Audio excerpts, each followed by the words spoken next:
Righty-ho, and here we go, boys and girls of all ages, episode 2 on reels.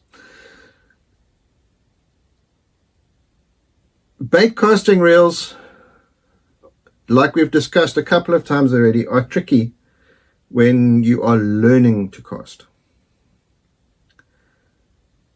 But those of you that are bold, and I hope that's all of you, because we all need to be bold, I encourage you to try to learn with a bait casting reel. The majority of bass anglers are going to find that they're going to be using bait casting reels a lot more than spinning reels. Specific applications, as we've discussed in the previous videos for spinning reels, are always going to come into play. A lot of anglers like to use them when they're fishing for smallmouth bass, because a lot of the techniques are more finesse techniques, or you need more distance on the cast. I'm not going to get into that now with what my beliefs are, but companies do not make specific reels for finesse fishing just for the fun of it. So when we get to finesse fishing, we'll talk about that more. Let's dive into bait casting reels. Okay, so let's get into the bait casting reels. Weapons of bass destruction. Again, these are reels that you can literally pick up from $15 all the way up to many hundreds of dollars. And in my opinion, for the type of bass fishing that I do, and as you get more advanced in your own fishing, this is the way to go. And the reason that I say that is, obviously with the bait casting reel on top of the rod, you just have a lot more control of the reel, in my opinion. Now, because I haven't done a significant amount of time of fishing with spinning reels because I dislike them, that doesn't mean that you will not be supremely confident using a spinning reel. That may well be. But for those of us who prefer to use a casting reel, here we go. What we'll do is we'll go over the parts of the bait casting reel first, and then how it works. So unlike spinning reels, where the line comes off the spool like this, on a casting reel the line comes off like this. So I alluded to it in the previous video, they are more difficult initially to use than a spinning reel, and the reason for that is how they are built. This area here is the spool, and that's pretty much the thing that you have to worry about on a bait casting reel. On either side of the spool there's bearings, and there's different ways that you can go about slowing those bearings down or speeding them up. So let's go through the parts of the reel first. This here is the level wind, and what that does is it goes from side to side when you wind the handle. Let's see if we can just show you that. And what that does is it lays the line evenly onto the spool. This is the handle, and you can see on this particular one it has 2 handle knobs, whereas most spinning reels have 1. There are spinning reels that have double handles, but just about all bait casters, except when you get to the really big ones, have 2 handle knobs. And most spinning reels, the handle knobs have bearings in them as well, so they're nice and quiet. This here is the drag star, whereas on the spinning reel the drag was on the front. This is how you would adjust the drag up and down on a bait casting reel.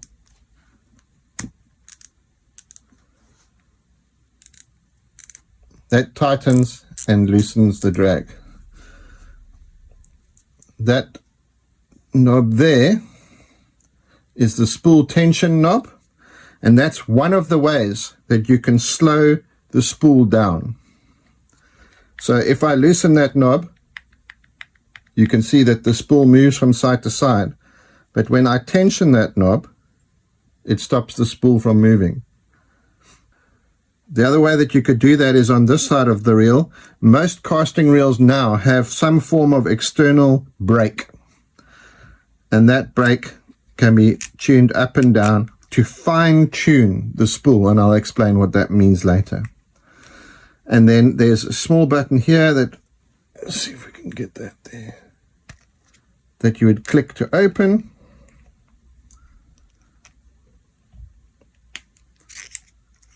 And that basically just pops the side of the reel off. There's one of those bearings I was talking about. And then the whole spool can just pop out.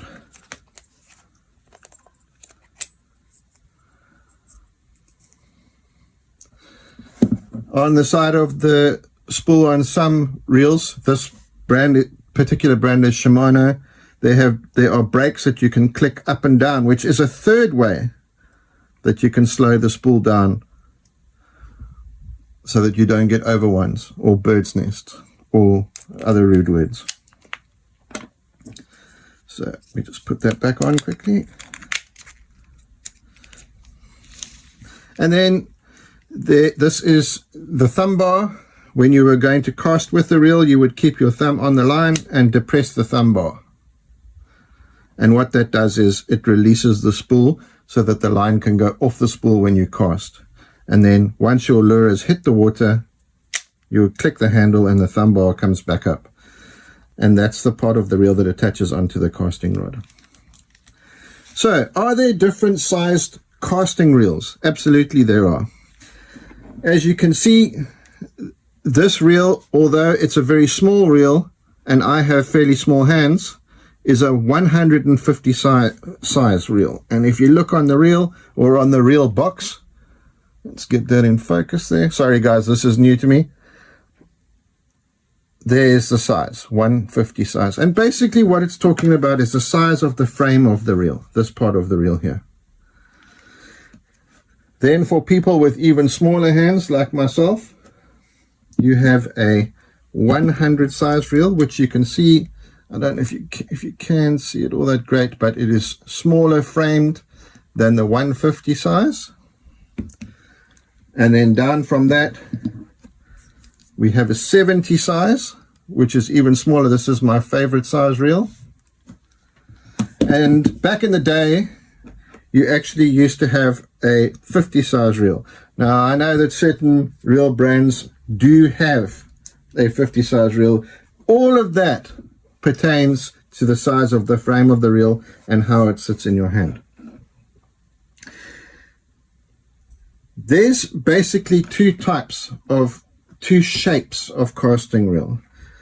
And it's not something that you need to worry about. It is a preference thing. There are not a lot of brands of reel that make the second type or the second shape of reel. So this would be considered a low profile casting reel. When you sit it on the casting rod, it is the center of the reel, this part of the reel, and the bulk of the reel sits very flat on the rod, so that when you have the rod and reel in your hand, it's very comfortable. And that would pretty much be the position of the reel when you were winding. The second shape of reel that you get is a round reel. This is an older one, and its name is for obvious reasons. It's round, and they sit slightly higher on the casting rod. The only real thing that I have been able to come up with for casting reels is that some people just prefer them. Back in the day, casting reels used to be a lot more strongly built than low profile reels, but with the technology the way it is these days, I honestly don't think it makes a difference. So that's a round shaped casting reel. And if you are looking online or you go in a tackle shop, you will see that there are a few brands that offer round shaped casting reels. The most iconic one, and the one that probably started it, is Abu Garcia. They still have many models of round reels if that is what you prefer. Now, some other differences with casting reels. For the different techniques, there are different retrieve ratios. And what that means is, when you turn the handle once, the spool will turn a certain number of times. Now guys, I want to be really clear on this, and it applies to spinning reels as well, but more so to casting reels. The only time that this is true, the retrieve ratio, is when the spool is full of line. If the spool is not full, it is untrue. So for example, this is a, see if we can get it to focus, there we go, 6.2 to 1 gear ratio. That means every time I turn the handle once, the spool will turn 6.2 times. Other reel companies will say for every turn of the handle, the reel will recover 21 inches of line. The only time that that is true is when the spool is full. And you can imagine it for yourself. The less line that is on the reel, the spool of the reel, the less line will be retrieved by the reel. It could be an 8 to 1. If the spool is only half full, it will not recover 21 inches of line per handle turn. It is just simple maths. Why do we have different retrieve ratios? Well, that's fairly straightforward.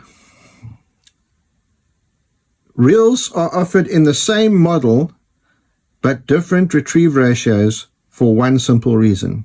And that is, it is because they are for specific types or techniques of fishing. For some techniques of fishing, you want the retrieve to be slower, and for some techniques of fishing, you want the retrieve to be faster. Now, people are going to say, and I've had this argument a million times, if I just wind more slowly, then the retrieve will be slower. And yes, that is in fact true up to the point of if your spool is full of line, it doesn't matter how slowly you wind, you are still recovering 26 inches of line per handle turn.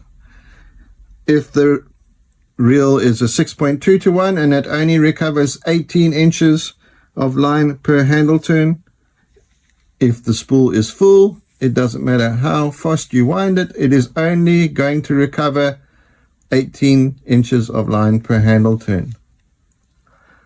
When you are catching fish and you get excited, you will find it incredibly difficult to regulate your retrieve. And when you are fishing specific lures, and I'm talking about most moving lures here, a lot of the time the retrieve speed is critical. Hear me, it is critical. And we'll get into that when we start talking about the different types of lures. With the modern technology now with casting reels, there's also been some advances as to what different reels could be used for. And a lot of that is based on technique, but some of that is based on line choice. For example, a reel like this, which is sort of a middle-of-the-range reel for Shimano, could be used for anything. It could be used for monofilament line, it could be used for fluorocarbon line, and it could be used for braided line. But some reels, particularly the less expensive reels, if you were to use a heavy braided line on them over a period of time, it would damage the reel. And that is purely because of the way that they are manufactured. When you go to shop for reels, you will notice that there are thousands of different types of casting reels. But on their basic level of operation and manufacture, they're all the same. The only thing that will differ as the price goes up is the material that they're made from and the number of bearings that are in the reel. And all the bearings do is keep the gears in line and make the reel more smooth for retrieves and make them quieter, and allow a line to come off the spool faster, which is not always a good thing, but as you become more advanced and more comfortable using the reel, it's a really good thing, because that will determine the distance that you're able to cast. There have been some advances as well, which manufacture casting reels for specific techniques. For example, this is a fairly new offering from Shimano. This is a BFS XG, and BFS stands for bait finesse, and that's a style of fishing that has come out of Japan. But if you look really carefully, you will see that this reel has got a spool that's so shallow that it only holds about between 40 and 60 yards, depending what type of line you use, of 8 to 10 pound line. And the reason for that is it is designed for finesse fishing, for a lighter style of fishing, and the less line that is on the spool initially will allow you to throw lighter baits. And that's all it is. It's as simple as that. This reel has been designed for one technique of fishing. And something else that it has different, like a spinning reel, when line comes off the spool under pressure when you're fighting a fish, this particular bait casting reel, it clicks. The drag clicks when the line is coming off the reel. Now, I'm doing that on purpose because there is no line on this reel. But you can hear that clicking sound there. Another type of reel, which is not a recent development but has become more popular in recent years, is this reel, and this is a cheaper version of it, and that is a DC. Now, we have spoken before about how bait casting reels, when you're learning to use them, and even when you're a master fisherman like I am not, you can get overwinds due to, on your backswing when you're getting ready to cast, you hook the carpet, or you whack the console of the boat, or you catch a branch on your backswing, or you throw into the wind the wrong way, or you're throwing a lure that's too light for that particular rod and reel setup. Overwind. Disaster. Cut everything off and start again. This reel is very clever. This reel, you can see there it says DC, has a tiny little computer inside. And what it does is, on the trajectory of the line, it senses when the spool is spinning too fast, and it slows it down. And it also senses when the lure hits the water, it stops the spool. In theory,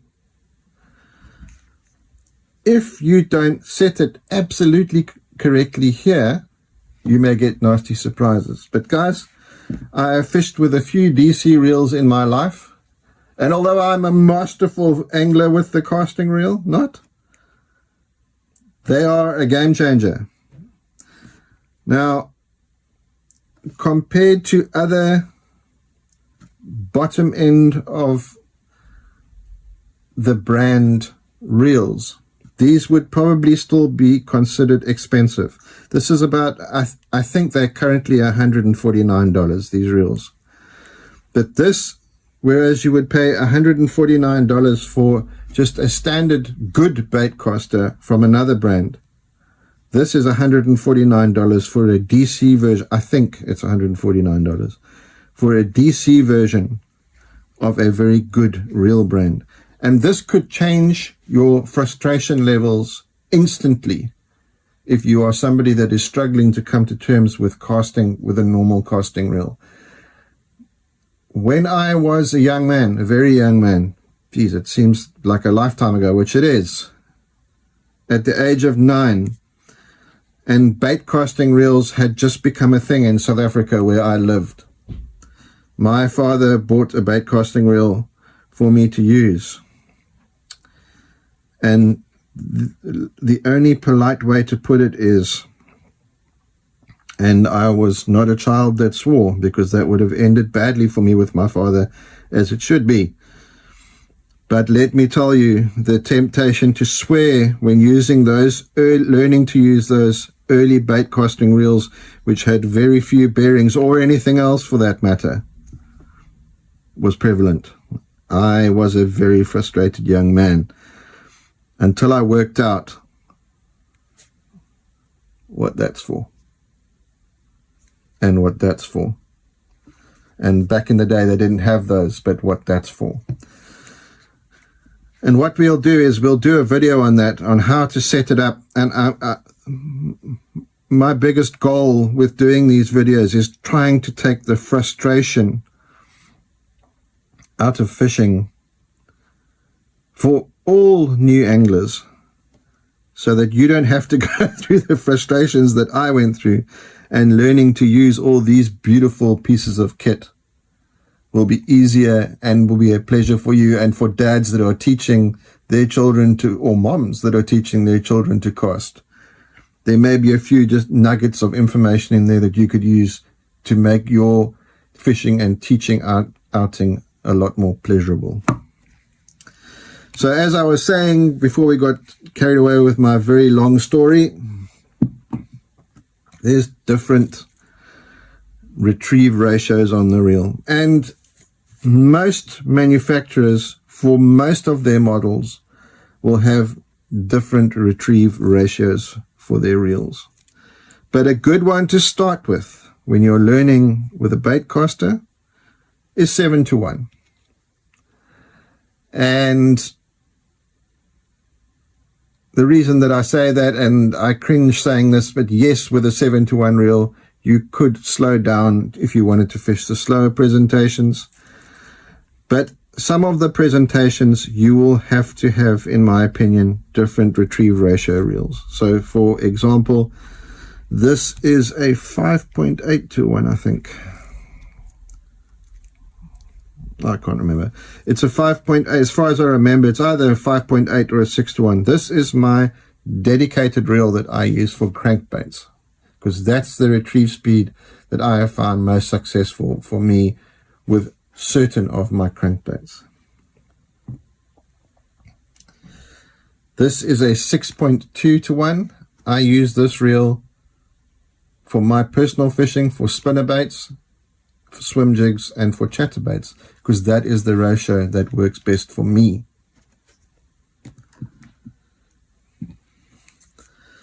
This is a 7.2:1, and this reel I use mostly when I throw frogs, because that is the ratio that I enjoy for my frog fishing. And again, guys, it's like I've been saying, it's all personal choice. And this one, I think, is an 8:1. Yeah, this is an 8.2:1. And same reason.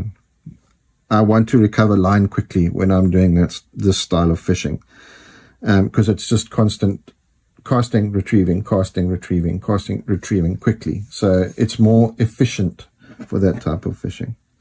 Okay, I truly hope that helps make more sense of bait casting reels for all of you.